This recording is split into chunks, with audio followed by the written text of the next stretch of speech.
عندنا ضيف عالمي، ضيف تاريخي، ضيف أسطورة. النهاردة بيج تايم مع لايونيل ميسي.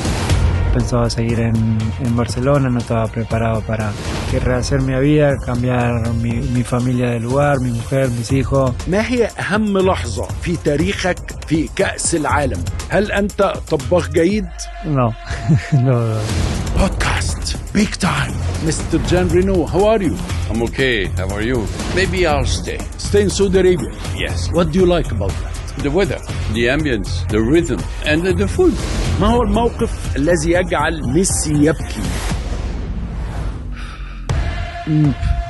بيج تايم بودكاست الليلة 1:00 بعد منتصف الليل بتوقيت السعودية على MBC 1 وشاهد. رمضان يجمعنا.